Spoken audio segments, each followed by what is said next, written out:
사도행전 15장 22절부터 35절 말씀 보겠습니다.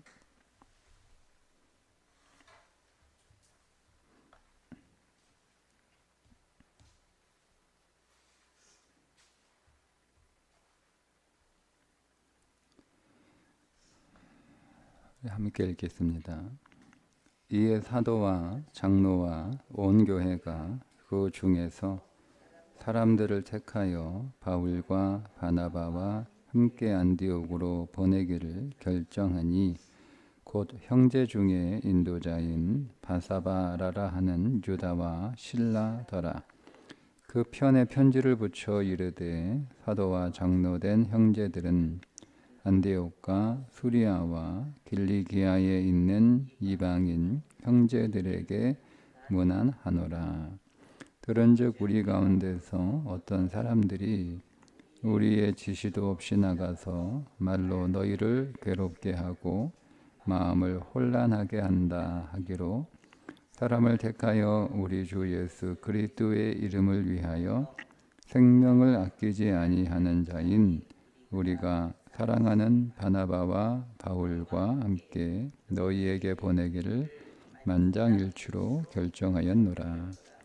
그리하여 유다와 실라를 보내니 그들도 이 일을 말로 전하니라. 성령과 우리는 이 요긴한 것들 외에는 아무 짐도 너희에게 지우지 아니하는 것이 옳은 줄 알았노니 우상의 제물과 피에 목매어 죽인 것과 음행을 멀리할지니라. 이에 스스로 삼가면 잘 되리라. 평안함을 원하노라 하였더라. 그들이 작별하고 안디옥에 내려가 무리를 모은 후에 편지를 전하니 읽고 그 미로한 말을 기뻐하더라. 유다와 실라도 선지자라.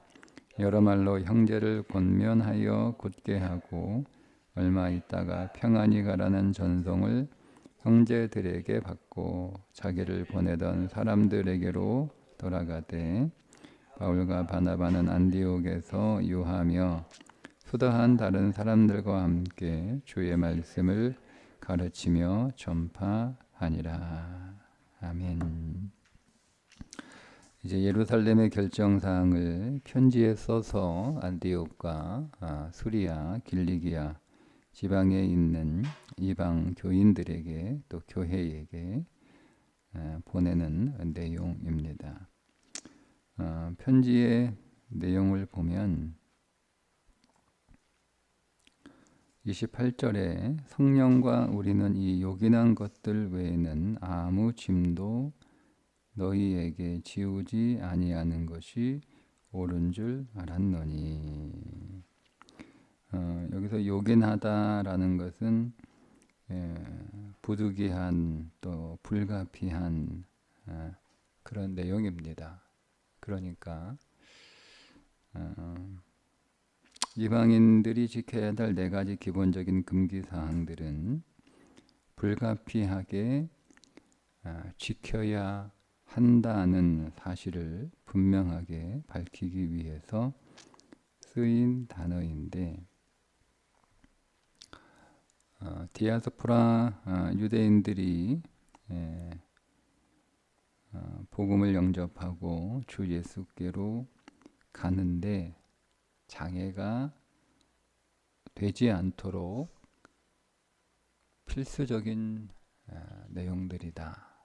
지금 유대 그리스도인들이 이방인이 그리스도께로 오는 데 있어서 혹은 이방 그리스도인들이 복음 안으로 더 들어오는 데에 있어서 일종의 배려를 하는 거잖아요.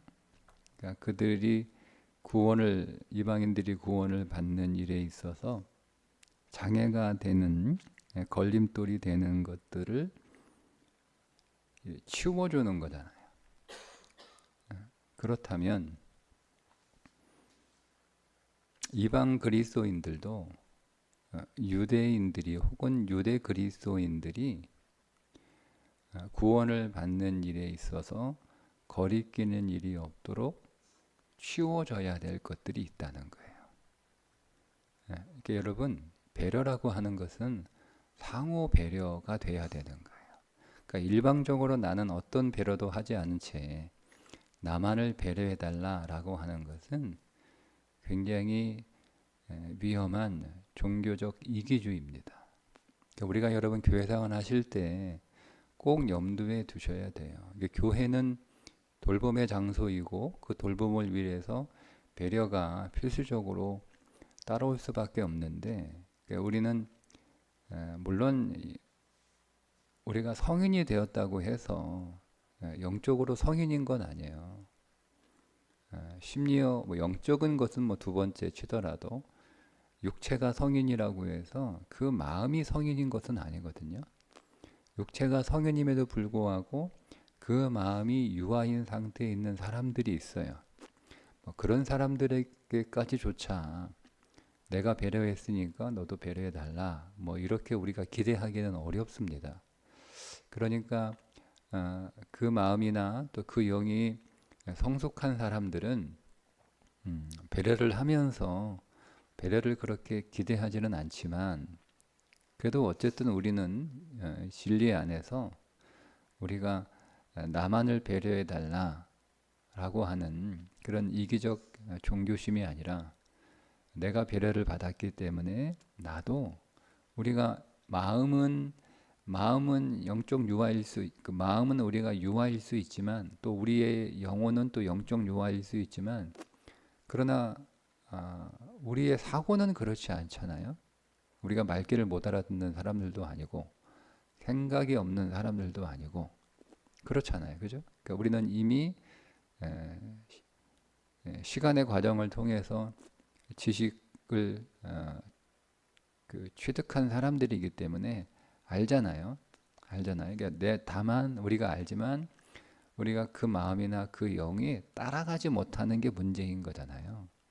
그러니까 우리가 어쨌든 알고 있잖아요. 상호 배려라고 하는 것을 우리가 알고 있으니까, 내가 신앙적 배려를 우리가 교회 안에서 혹은 가정 안에서 여러분 받게 되면 나도 배려를 받은 만큼 나도 배려해 줘야 된다라고 하는 것을 알고는 있어야 되는 거예요. 알고는. 여러분, 이거를 알고 있는 것과 모르고 있는 것의 차이가 뭐냐면, 배려를 하는 것과 하지 못하는 것과는 좀 별개죠. 내가 배려를 해야 되는데 하지 못한다라고 할 때는요, 우리 마음에 상처나 갈등이 그렇게 크지 않아요. 그런데 이 사실을 모르면 우리 안에 상처와 갈등이 커지는 거예요. 그러니까 내가 배려를 받았는데 내가 아직 영적으로 그리고 심리적으로 내가 아직 배려할 만한 그런 성인이 되지 못했으니까 알고는 있다. 내가 받은 만큼 배려해주지 못해서 미안하다. 내가 곧 성장해서 나도 당신처럼 배려하는 그런 수준으로 성장하도록 노력할게. 여러분, 이렇게 말하면 끝나는 거잖아요. 응? 근데 그것을 율법으로 가지고 서로 정죄하고 비판하고 판단하면 종결은 안 돼요. 계속 갈등하고 미워하고 사이는 벌어지고 하는 거죠. 그죠? 제가 요즘은 뭐 그렇게 크게 강조를 하지 않는데요. 제가 처음에 강조했던 것 가운데 하나가, 신앙은요, 정서가 건강해야 돼요. 정서가.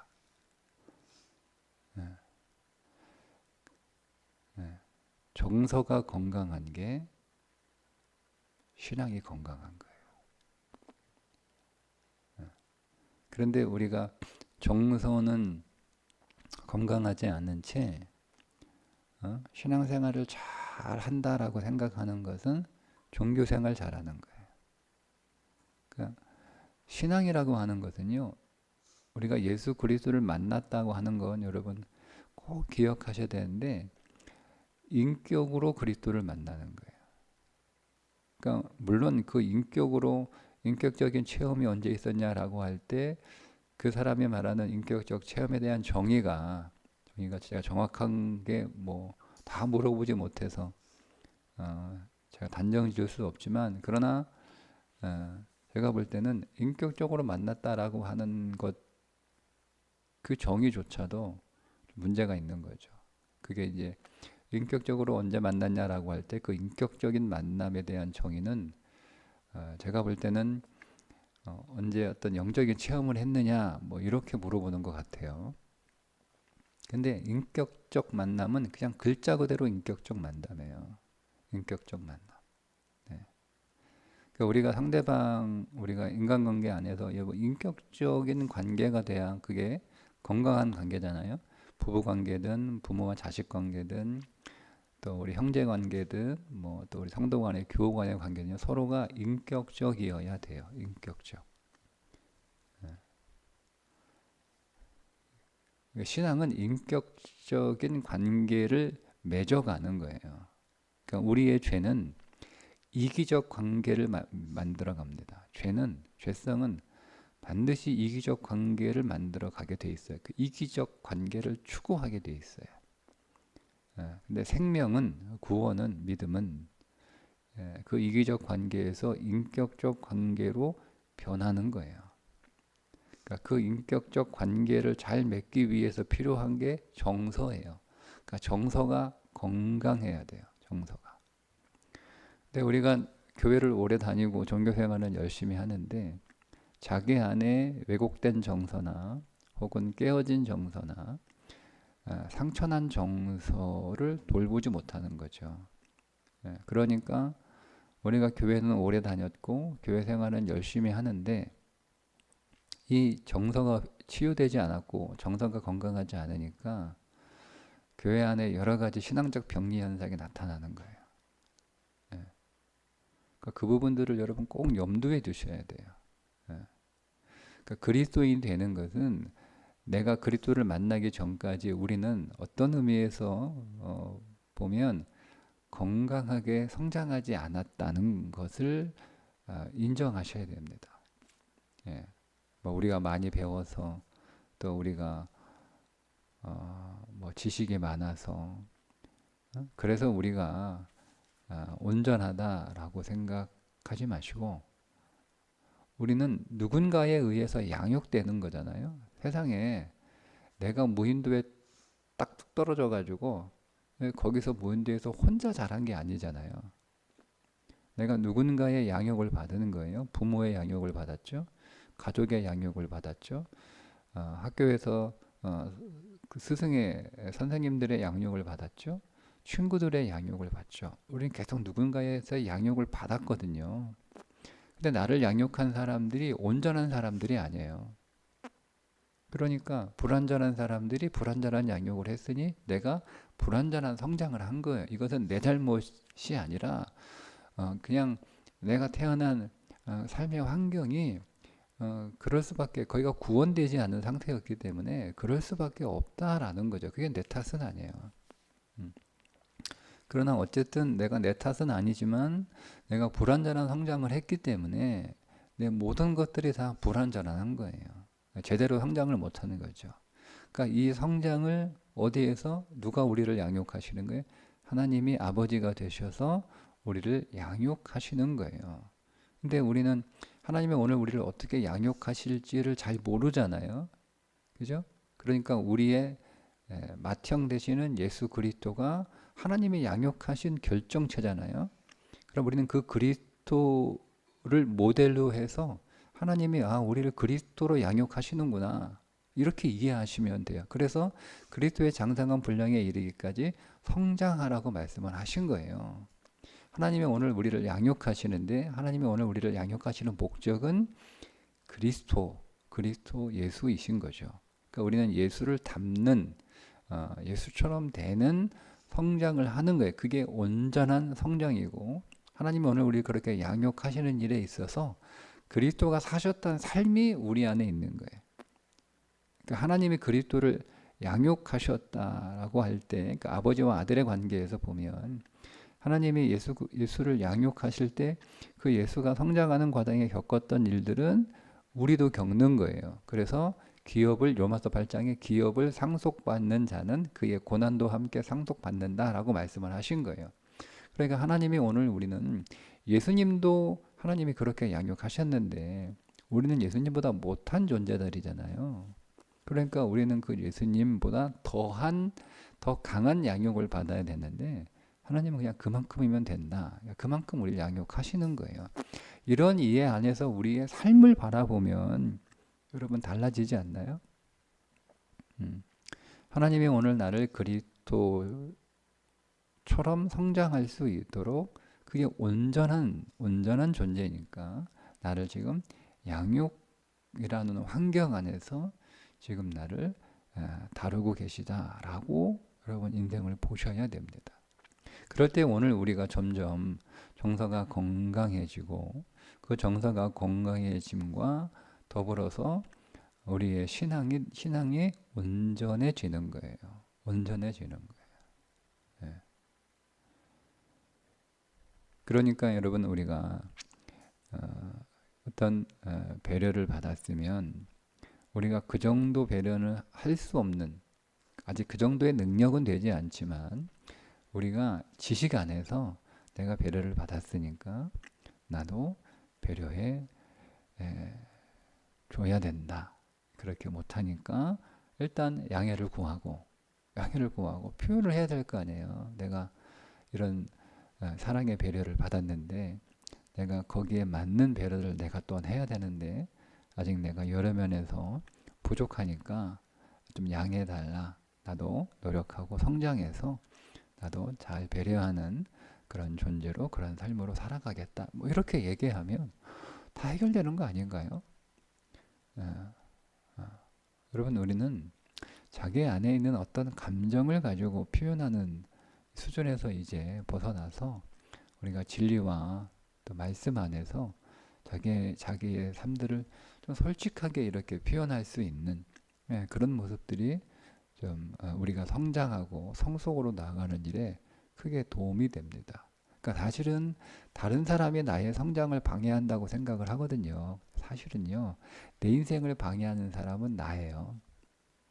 내가 내 인생의 방해꾼입니다. 근데 우리는 내가 내 인생을 방해한다고는 생각하지 않죠. 다 다른 사람들이 내 인생을 방해한다고 생각해요. 네. 근데 사실은 보면 내 인생의 걸림돌은 저 자신이더라고요. 내 인생의 걸림돌은 제가 가지고 있는 지식이나 저의 경험이나 저의 가치나 저의 정서나 이런 것들이 제가 제 인생을 걸고 넘어뜨리는 거지 사람들이 나를 걸고 넘어뜨리는 게 아니더라. 그것을 뭐 제가 뭐 오래 살진 않았지만 그래도 좀 살아보니 결국 내가 문제예요. 내가 문제. 예. 그러니까 우리는요. 다른 사람하고 여러분 단판 지으려고 하지 마세요. 여러분 자신과 하나님 앞에서 단판 지으셔야 됩니다. 그게 여러분의 인생에 유익합니다. 자, 그런 의미에서 요구를 하는 거예요. 우리가 당신들을 위해서 배려를 했으니까 최소한 이것만큼은 당신 우리를 위해서 좀 배려해 달라. 그렇게 편지를 시작을 합니다. 자, 다시 28절. 자, 성령과 우리는 이 요긴한 것들 외에는 아무 짐도 너희에게 지우지 아니하는 것이 옳은 줄 알았노니. 이게 짐이라고 얘기하잖아요. 짐, 이게 무겁다라는 뜻도 있지만 고통이라는 뜻도 있습니다. 이런 의미예요. 이방 그리스도인들이 유대 그리스도인들이 오랫동안 지켜왔던 모세의 율법은 아니지만 그들이 그 모세의 율법을 잘 지키기 위하여 오랫동안 지켜왔던 법들이 있는 거죠. 예를 들면 뭐 할례나 물론 이거는 또 레위기의 음식법은 뭐 하나님의 법이니까 이 모든 것들이 사실은 짐인 거예요. 유대인들에게도 짐이죠. 유대인들은 할례, 음식 이런 것들도 다 뭐 제사 여러 가지 정결법 이런 것들은 사실 다 짐이에요. 다 짐이에요. 나갔다가 들어오면 손 씻어야 되고 부정한 곳에 앉으면 뭐 7일 동안 부정해주고 집에 못 들어가고 뭐 이런 것들은 다 짐이잖아요. 다 짐이에요. 근데 이 짐을 이방 그리스도인들에게 지울 수 없다는 거죠. 우리도 못 짓는 짐을 왜 그들에게 지우려고 하느냐. 그래서 우리도 못 짓는 짐을 당신들에게 지우지 않기로 했다. 자, 그러나 우리가 당신들에게 요구하는 4가지 금기 사항은 당신들이 좀 짐으로 짊어져야겠다. 이런 거예요. 이런 의미잖아요. 그죠? 요긴한 것들 외에는 아무 짐도. 그러니까 이 요긴한 것들이 짐이라는 거잖아요. 예. 그러니까 이 요긴한 4가지 금기 사항 외에는 다른 것을 짐지우지 않겠다라고 하는 의미는 이 요긴한 4가지는 어쨌든 이방인들이 짊어져야 될 짐이라는 거예요. 잘 보세요. 여러분, 우리는요, 누군가를 위해서 짊어져야 될 짐이 있습니다. 그것까지 안 하겠다고 얘기하면 정말 예수 믿는 게 맞나? 여러분, 구원을 위하여 우리가 해야 할 수고는 없죠. 그죠? 내가 구원받기 위해서 여러분들이 어떤 수고를 하셨습니까? 여러분들이 얼마나 수고를 하면 여러분들이 구원을 받을 수 있습니까? 우리는 그 어떤 수고를 해도 구원을 받을 수 없기 때문에 그 수고를 예수님이 하신 거잖아요. 그 수고의 짐을 우리가 질 수도 없고 우리가 짓는다고 해도 구원에 이를 수 없는 수준이기 때문에 예수 그리스도가 우리가 구원을 위하여 짊어져야 될 그 짐을 대신 지시고 수고하고 무거운 짐진 자들아 다 내게로 오라. 그렇죠? 그 예수님이 우리가 하나님의 자녀, 영생, 죄에서 사망에서 구원을 얻는 그 모든 일을 위하여 우리가 짊어져야 될 짐을 우리가 질 수 없으니 그 짐을 예수님이 대신 짊어 주셔서 우리가 자유하게 된 거잖아요. 그죠? 그러니까 구원이라고 하는 것은 어떤 원리가 있냐면 나의 구원을 위하여 예수님이 내가 짊어져야 될 짐을 대신 짊어지신 것처럼 우리도 누군가의 구원을 위해서 짊어져야 될 짐이 있다는 거예요. 이 원리를 지금 얘기하게 된 거예요. 지금 편지 안에. 그런데 나는 아무런 짐도 지지 않겠다라고 하시면 그냥 무인도 가서 혼자 종교생활 하시면 돼요. 그러니까 우리가 교회 공동체 안에서 뭐 교회뿐만 아니라 우리가 가정에서도 가족의 구원을 위해서는요. 먼저 구원받은 자가 짊어져야 될 짐이 있는 거예요. 그거 안 하겠다? 그거 못 하겠다? 그러면 가족 구원에 대해서 사실은 애정이 없는 거죠.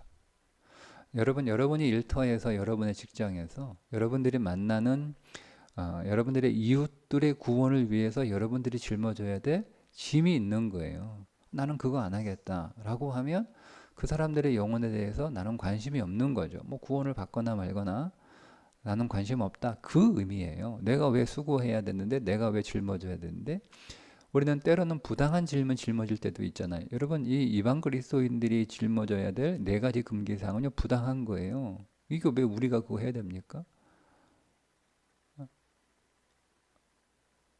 이게 디아스포라 유대인들을 위해서 부득이하게 당하는 그들의 수준에서 보면 그게 어려움이잖아요. 근데 왜 그거 하라고 지금 요청하는 거예요? 디아스포라 유대인들의 구원을 위해서 이 4가지 정도는 좀 짊어져 달라라고 얘기하는 거잖아요. 그러니까 내 모든 짐들을 그리스도가 짊어지셨고 또 유대인들이 오늘 우리가 짊어져야 될 짐들을 좀 가볍게 해 주었으니 우리도 디아스포라 유대인들의 구원을 위해서 이 4가지 정도는 짐이지만 짊어져야 한다라는 그런 마음을 먹는 게 디아스포라 유대인들을 향한 영혼의 애정이잖아요. 그럼 교회도 마찬가지.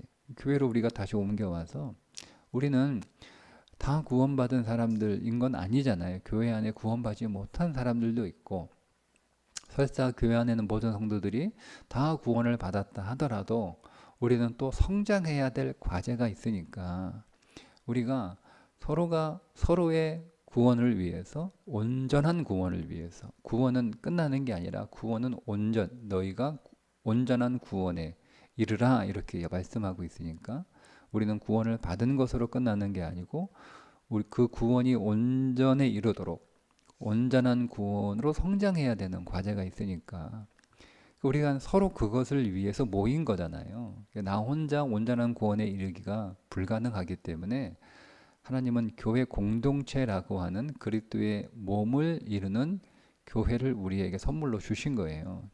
그러니까 우리는 교회는 왜 다니냐? 나 혼자 신앙생활하면 내가 그리스도의 장성한 분량에 이르기까지 성장하기가 도무지 어려우니까 가장 빠른 시일 안에 가장 많이 성장할 수 있는 곳이 우리가 여러분 혼자 공부하는 것보다 왜 학교 가서 공부를 하나요? 혼자 할 수 있어요. 혼자 할 수 있어요. 네. 혼자 할 수 있어요. 그러나 여러분 학교 가서 하면 훨씬 더 빠르게 실력이 늘어요. 네. 신앙의 지도도 받고 1대1로 여러분 과외교사 불러가지고 1대1로 여러분 받는 것보다는 함께 공부를 하는 게 훨씬 더 재미있고 지루하지 않고 그렇잖아요. 만약 우리가 그런 게 아니라면 그냥 뭐 돈 많은 사람들 학교에 안 보내고 그냥 1대1로 과목별 과외교사 붙여가지고 그렇게 가르치면 되지 않겠어요? 그런데 불구하고 우리가 학교에 가는 이유는 학교에 가면 훨씬 더 효율적이고 훨씬 더 빠르게 실력이 성장하기 때문에 학교에 가는 거 아니에요. 우리가 교회 다니는 이유는 명확해야 됩니다. 여러분 교회 왜 다니세요? 왜 나오세요? 교회 안 다니면 뭐 지옥 갈까봐, 교회 안 다니면 벌 받을까봐 아예 그런 일은 없어요. 우리가 이미 교회인데, 그러니까 우리가 교회 다니는 이유는 우리가 예수 그리스도로 예수님처럼 성장해야 되는데 하나님이 오늘 우리를 양육하시는 일에 있어서 교회가 훨씬 더 효과적이고 효율적이고 훨씬 더 빠른 성장을 할 수 있기 때문에 교회에 온 거예요. 예, 그럼 우리가 교회에 와서 우리가 서로가 서로의 짐을 좀 이렇게 짊어지는 일은 그래서 필요한 거죠. 누군가가 내가 짊어질 짐을 짊어지고 있잖아요. 맞잖아요, 여러분. 누군가 내가 해야 될 거 나를 위해 식사 준비하고 누군가 내가 해야 될 거 나를 위하여 찬양을 인도해주고 누군가 나를 위하여 나를 교육해주고 누군가 나를 위하여 교회를 청소해주고 누군가 나를 위하여 안내를 해주고 다 나를 위하여 수고하는 거잖아요. 그러니까 나도 내가 할 수 있는 범위 안에서 내가 누군가를 위하여 짊어져야 할 짐이 있다는 거예요. 근데 이 짐을 지지 않겠다라고 하면 첫 번째는 나를 위하여 수고하신 예수님의 그 수고가 어느 정도인지를 잘 모른다는 뜻이고 두 번째는 그거를 안다 할지라도 그렇게 하지 않는 것은 다른 사람들의 구원과 성전과 영혼에 대해서는 관심이 없는 거예요. 그러니까 교실 안에 들어와서 공부는 하는데 뭐 다른 사람이 뭐 수업을 잘하든 뭐 공부를 잘하든 뭐 상관 그냥 자기 할 것만 하는 거죠. 나만 신경 쓰는 거예요. 나만 신경 쓰는 거예요. 내가 수업 시간에 그래도 열심히 듣고 선생님 가르치는 것에 이렇게 반응하면 옆에 있는 사람들도 같이 따라서 그 분위기에 힘입어서 또 공부도 잘 되고 집중하고 이렇게 하는 고려하는 학생과 뭐 다른 사람이 뭐 수업에 뭐 잘 됐든 말든 그냥 뭐 나는데 하고 싶은 대로 하겠다. 뭐 그렇게 하는 아니 뭐 누가 더 여러분 성숙한 거예요? 누가? 우리 다 알잖아요. 뭐 제가 굳이 물어볼 필요 뭐 있어요. 그러면 우리가 그래야 되는 거예요. 우리가 교회 안에서도 내가 다른 사람의 구원을 위해서 짊어져야 될 짐이 있다는 것을 꼭 기억하셔야 됩니다. 그 짐을 지라고 직분을 준 거고 그 짐을 주라고 사역을 준 거예요. 그러면 우리는 내가 짊어져야 할 내 분량만큼의 짐은 짊어질 수 있는 그런 태도를 가지고 있어야 우리가 건강하게 성장할 수 있다라고 하는 거죠. 그런데 짐은 수고로운 거거든요. 때로는 부당한 짐이 있기도 하고 뭐 가벼운 거 뭐 전혀 나한테 아무런 영향도 주지 않는 질문 그건 사실 짊어지는 거라고 할 수 없는 거예요. 그러니까 우리가 서로의 구원을 위해서 우리가 짊어져야 될 짐이 있다. 그건 꼭 필요하다. 그걸 머리로만 우리가 알지 말고 실제로 오늘 우리가 우리의 삶 안에서 내가 누군가의 구원을 위하여 내가 짊어져야 할 짐이 있으면 너희가 감당 못할 시험은 우리에게 주지 않는다고 말씀을 하셨죠? 그 시험을 짐으로 바꿔보시면 돼요. 다 감당할 수 있는 거예요. 감당 못하는 건 내게 오지도 않아요. 그리고 감당 못하겠으면 여러분 짜증내지 마시고 그냥 하나님 앞에 하나님 이거는 하나님이 감당할 수 있다고 저를 보셔서 주신 짐인데 하나님 제가 지금 감당을 좀 못하겠으니까 좀 양해해 주세요 라고 그렇게 여러분 고백하시고 또 그렇게 양해를 구하시면 돼요. 교우들에게, 가족들에게, 여러분 일터에서. 아이고 제가 지금은 미안합니다. 그냥 지나가지 마세요. 사마리아 강도 만난 사람을 그냥 지나가잖아요. 그거 왜 그냥 지나가? 미안해요. 내가 지금 막 급하게 가야 돼서 당연히 그냥 두고 가는 게 너무 마음에 걸리네. 미안해. 이 한마디 하고 가면 되는 거 아닙니까? 우리는 그냥 지나가죠. 레위인도 그냥 지나가죠. 내가 가면 예배가 안 돼요. 미안해요. 정말 미안해요. 어떻게 내가 도울 수 있는 방법들을 한번 해보겠지만 미안합니다. 그 말하고 가면 되잖아요. 그러니까 우리는요 꼭 사마리아인처럼 할 수 없을 때가 있잖아요. 우리는 꼭 사마리아 아니면 레위인 종교인, 레위인 제사장 이렇게 분리할 필요 없잖아요.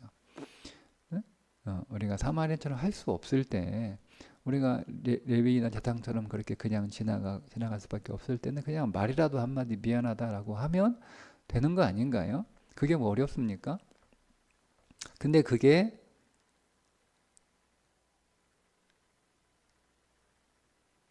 성장해요. 그렇게 하면서 조금씩 성장하는 거예요. 네. 그러니 오늘 이 교회에 보내는 이 편지 중에 우리가 28절만 함께 나누었는데요. 네, 여러분 우리는 누군가의 구원을 위해서 내가 짊어져야 될 짐이 있다는 것.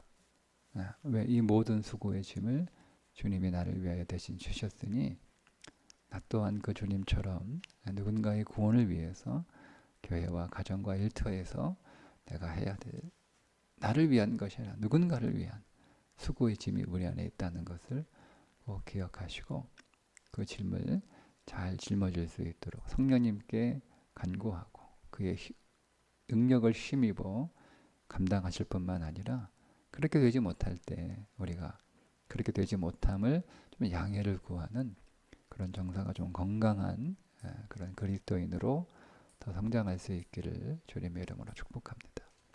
기도하겠습니다. 하나님 오늘 디아스포라 유대인들의 구원을 위해서 이방 그리스도인들에게 요구된 이 4가지 금기 사항을 통해서 우리도 누군가를 구원을 위해서 우리가 짊어져야 될 수고의 짐이 있음을 깨닫게 하시고 그 수고의 짐을 잘 감당할 수 있도록 능력 부어주시고 혹은 우리가 우리의 권고함과 연약함과 또 오늘 우리의 부족함으로 인하여 하나님 짊어지지 못할 때 양해를 구하는 성숙한 인격의 사람으로 더 성장케 하여 주옵소서. 예수님의 이름으로 기도합니다. 아멘.